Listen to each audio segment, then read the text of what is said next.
When my beard isn't tied up, I try and put it underneath the chin strap. When it is tied up, I want it outside the chin strap. Sometimes I get confused.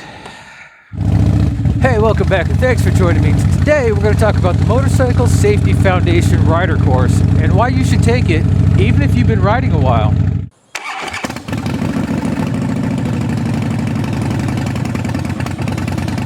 Welcome back, my friends, to the show that never ends. I'm so glad you could attend. Come inside, come inside.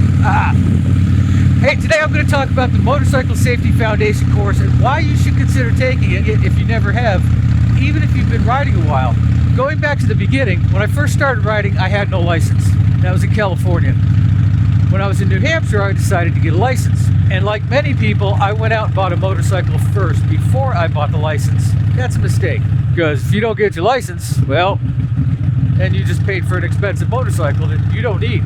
So I got my little Honda Shadow 600 and showed up to the test after I'd been practicing on my beginner's license for, a month. Thought I had it all down. Ran over like the first two cones. They sent me home. They're like, yeah, you're done. Now I'm up against the wall. I have a new bike, cost me a lot of money, and I have no license, and I just failed my attempt to get one. So in New Hampshire, you could take the Motorcycle Safety Foundation Beginner's Riders course, and they would give you the test at the end of it. So I took the course. Of course, they put you on little Honda Rebel 250s or the Kawasaki, I think 125s, and they're really small bikes. And they're bikes that the course owns. So they're not you don't have to ride your own bike. And they really talk you through everything. If you've never been on a bike, they will talk you through getting on the bike, getting off the bike, getting on the bike, getting off the bike. Squeeze the clutch, let go of the clutch, squeeze the clutch. This is your brake, squeeze the brake. Then you'll start the bike. Then you'll walk the running bike across the parking lot. Then you'll walk the running bike back. It's very incremental in the way they do things, and it's really super easy. Now, there were people that dropped out of the course, but I got to tell you, the only reason they dropped out is because they quit. If you have an understanding that it's the instructors, it's their secondary mission. Their first one is to make sure that you're safe, that you do things safely, and they teach you well. Their secondary mission is to get you through the course, to get you to pass the course. So if you just trust what they say and do it, more than likely, you're going to pass the course. I mean, unless you really shouldn't be on a motorcycle.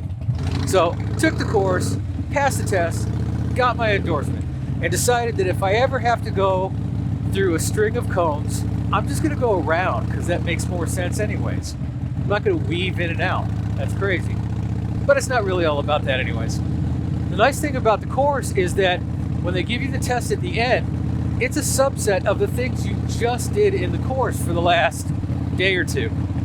So it's really super easy. You've already done it. You just do it again. Difference being, you're graded on it this time, and you can almost mess up one thing without failing. There's a few things you can't do. You can't drop the bike. That's like an instant fail as far as I know.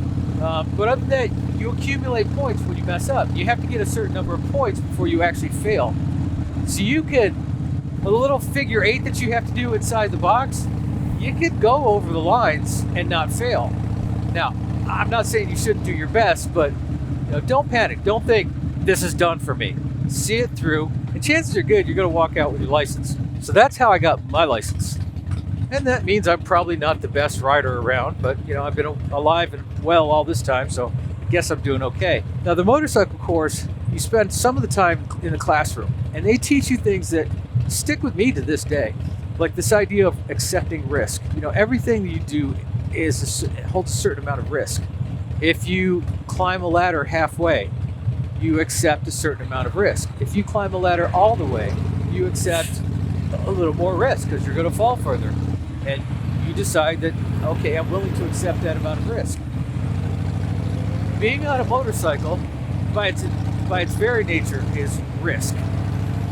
And everybody that's on a motorcycle has accepted that risk. Okay, this is the amount of risk that I'm willing to accept for the payoff of being on a motorcycle. You see people riding without a helmet. That's the amount of risk they're willing to accept.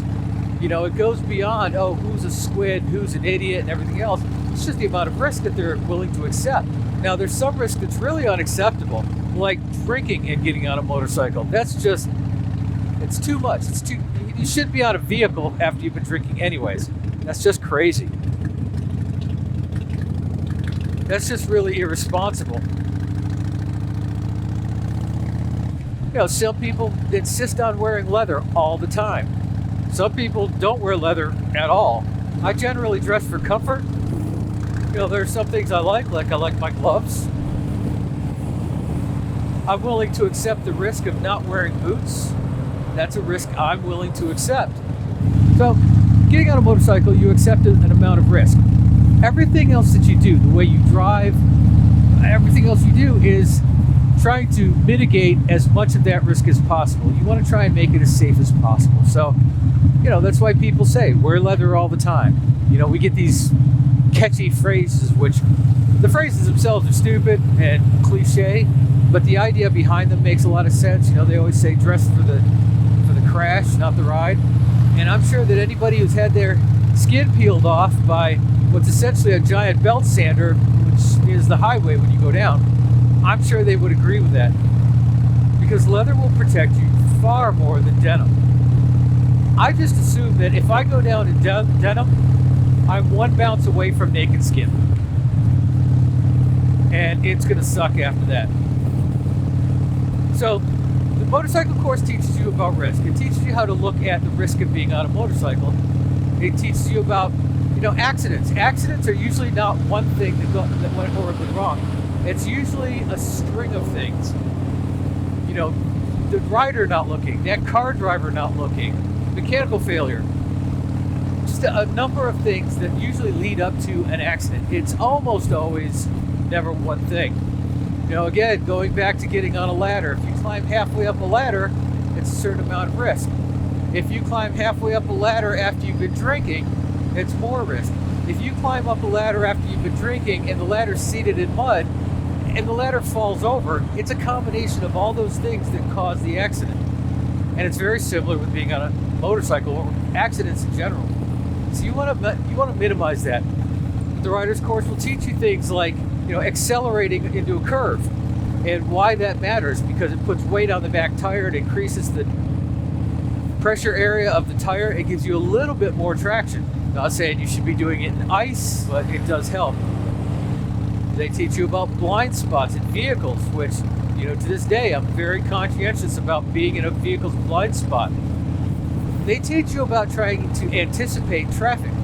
You know, if there's a space in front of you, you can look at the traffic around you and kind of guess, you know, somebody going to try and cut in front of that space because it's there for them too. You know, who's going to try and push into that? So that's a danger zone. They teach you things like learning to ride with an escape route. If I'm in traffic and it gets bundled up in front of me, I've got a way out. You know, I've always got to, okay, I can go there. If everybody stops in front of me suddenly, I have an escape route. If you're sitting at a red light and a car behind you is coming up, it doesn't look like it's stopping, the safety course will teach you escape routes. You know, you pull up to the side of the car in front of you, keep it gears that if they don't look like they're stopping, you can get up next to the car in front of you and offer some protection. You know, it's all little bits and pieces, but after taking the course, this stuff sticks with you. And it's also kind of fun to get out there and tool around on these little bikes. So when I started working on one of the military bases, for a while they had a rule that you had to have a current Safety Foundation rider card. So I really had no desire to take another course. I went back and took the beginner course again because, you know, it's their bikes. It was easy. I knew I could pass it. And it was really just a checkbox. So I've actually taken it a couple times, and it was good each time. One little side benefit that I noticed is after being on their little 125s and 250s all weekend, when I get on my bike, it's a behemoth. It's a powerhouse behemoth. It's a fire-breathing dragon on the crack cocaine. My bike is amazing after that. So, you know, for that value, it's kind of worth it anyways. And as far as I know, I haven't heard any place where this isn't true, you get a discount on your insurance with a valid MSF card.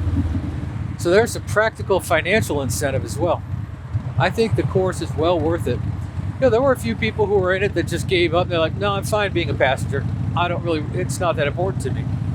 And that's probably good, because otherwise they would have spent money on a bike, figured out that it wasn't for them, and wasted that money. One of the guys at work recently decided he was going to get a motorcycle, and I was all about the course. I was like, you should take the course. You should absolutely take the course, especially if you've never been on before. So he went and took the course, really got a lot out of it, and walked out with his license.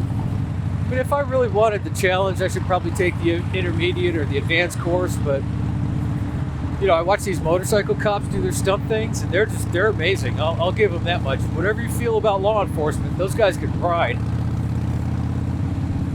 And I wouldn't mind being able to ride like that if it could just be bestowed upon me. On the other hand, that's their day job. My day job was riding all the time. I'd probably be better at it. But the important piece is that I'm good at it enough to stay alive and be well and not get in any major accidents that weren't stupidity. So having been a rider and having been through the course a couple of times, personally, I would recommend it if you've never taken it. I don't know if you have to do it multiple times, but I'd recommend it if you've never taken it. So what do you think? Have you taken the rider's course? Have you not taken the rider's course? Does it sound like a good idea? Is it something you consider? Leave a comment below. And now it's time for that moment you've all been waiting for, this or that. This week's this or that is dogs or cats. I'm not really a cat person. I just got a puppy, he was 7 weeks old when I got him. Little Shih Tzu puppy. Not a huge dog person either. I've mentioned that. But, this one's special. He's family. So how about yourself? Dogs or cats? Are you a dog person? Are you a cat person? Which would you rather own? Which would you rather have for lunch? Leave a comment. Thanks for joining me. I appreciate you being here. Go do something nice for somebody. And I will see you next time. Bye.